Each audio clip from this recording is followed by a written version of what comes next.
Hindi lang sa mga fans, hanggang ngayon usap-usapan ang performance.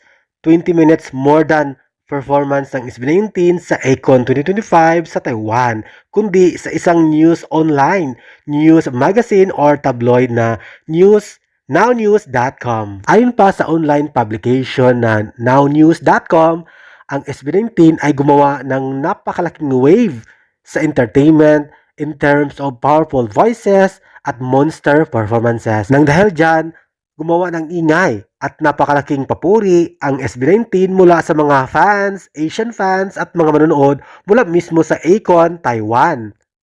Pero ang nakakaintriga at hindi masyadong maganda sa paningin ang SB19 jokingly called the BTS tribute group. Bakit naman po BTS tribute group ang SB19?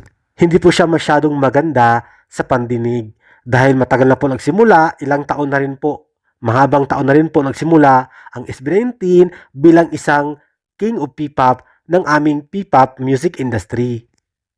Pero ang pinakamaganda naman, in spite of negative comments from others, ay nag-transform ito into nourishment at na-mold pa ang kanilang talent, original talent ng ating The King of P-pop. Dagdag pa ng naturang online publication, ang SB19 ay na-recognize sila sa kanilang bass rap at ultra-high iron lungs. Also, SB19 has unique at rare characteristics. That's why minahal sila ng maraming fans. Lumawak ang kanilang 18 fandom sa buong mundo, buong Asia, buong Pilipinas, at buong Europa.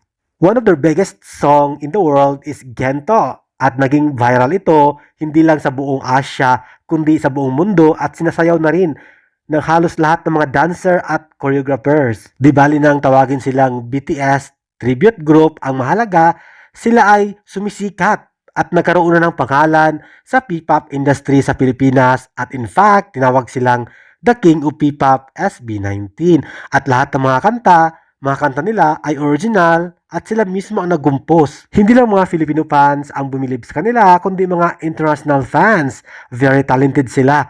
Professionalism, stage impact, audience appeal, at electrifying performances at powerful voices. At tanging SB19 lamang ang nakataob sa BTS sa Billboard Music Chart. Naungusan nila ang BTS at naging number 1 ang SB19 sa Billboard. Thank you for watching, guys. See you in the next video and update. Please like and subscribe to my channel. Keep watching. God bless everyone and always remember, be yourself and be a good one.